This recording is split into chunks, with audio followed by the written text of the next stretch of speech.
Labor also quoting the New Zealand Prime Minister Bill English's view about Barnaby Joyce's citizenship of that country. But for the more complete context about how New Zealand's laws apply, here is Bill English himself telling Kiwi journalists about the Barnaby Joyce case. Have you had any discussions with the Australian government about this issue in the last year? No, I haven't. I was informed later last week that it could be an issue.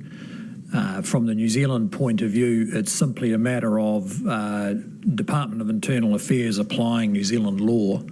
And as I think Peter Dunn's outlined, they say that unwittingly or not, he's a New Zealand citizen.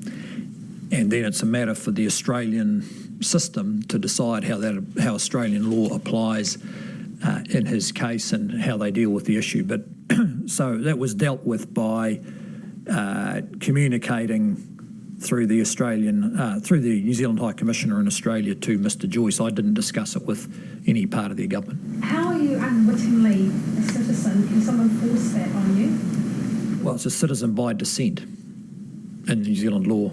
That's my advice. Is he any relation to Stephen Joyce? Who? Barnaby Joyce.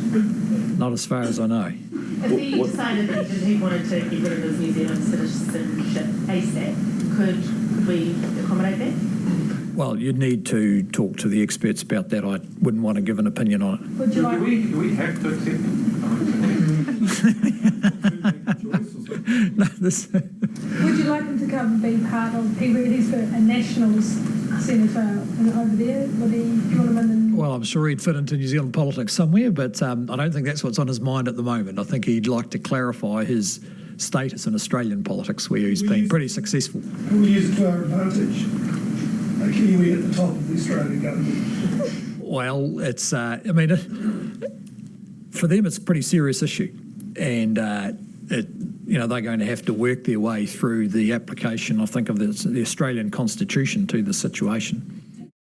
Cheeky Kiwi journalists there, not seeming to get the seriousness that perhaps some Australians would view this matter as. You might have heard one of the journalists there asking plaintively, do we have to accept him being Barnaby Joyce, as a Kiwi? But Bill English not taking the bait, so to speak. Now.